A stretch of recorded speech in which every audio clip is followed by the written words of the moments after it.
కాకినాడ జిల్లా కిర్లంపూడి మండలం సోమవారం ఎత్తిపోతల పథకం నుండి రబీ సీజన్కు రైతులకు నీళ్లు అందించేందుకు పంపింగ్ స్కీమ్ నుండి నీటిని విడుదల చేసిన కాకినాడ జిల్లా తెలుగుదేశం పార్టీ అధ్యక్షులు జ్యోతుల నవీన్ కుమార్ సోమవారం ఎత్తిపోతల పథకం నీటి సంఘం అధ్యక్షులు జ్యోతుల కోటి అధ్యక్షతన జరిగిన సమావేశంలో Jyothula Naveen Yeleru project committee chairman Baswa Veerababu ముఖ్య అతిథులుగా హాజరయ్యారు. ఈ సందర్భంగా నవీన్ మాట్లాడుతూ గత ప్రభుత్వంలో కొన్ని పంపింగ్ స్కీములు పనిచేయకపోవడానికి కారణం అక్కడ రైతుల సమన్వయం లేకపోవడం, గత ప్రభుత్వం సహకరించకపోవడం వలన అని.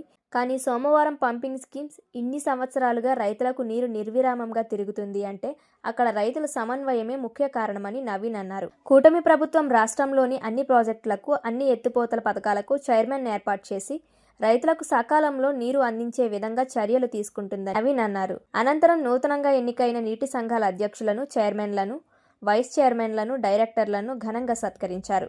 ఈ కార్యక్రమంలో MPP Ravi, ZPTC Thota Gandhi, Yeleru project divisional engineer Gavarayya, డీసీలు నీలం శ్రీను, లింగపత్తి రాజు, టీడీపీ నాయకులు జట్ల వీరబాబు, గంగిరెడ్ల దొరబాబు, మంచికంటి శ్రీను, కొప్పుల వీర్రాజు, మచ్చ వీరబాబు, నీటి సంఘం డైరెక్టర్లు, రైతులు అధిక సంఖ్యలో పాల్గొన్నారు. తిరగకపోవడానికి కారణం అక్కడ రైతుల సమన్వయం లేకపోవడం, రైతుల సహకారం లేకపోవడం, ప్రభుత్వం నుంచి కూడా సరైన సహకారం లేకపోవడమే కారణాలు. కానీ ఇన్ని సంవత్సరాల నుంచి ఈ స్కీము ఏ ఇబ్బందులు లేకుండా తిరుగుతుందంటే కేవలం రైతుల యొక్క సహకారం గురించి ఇక్కడ తిరుగుతుంది.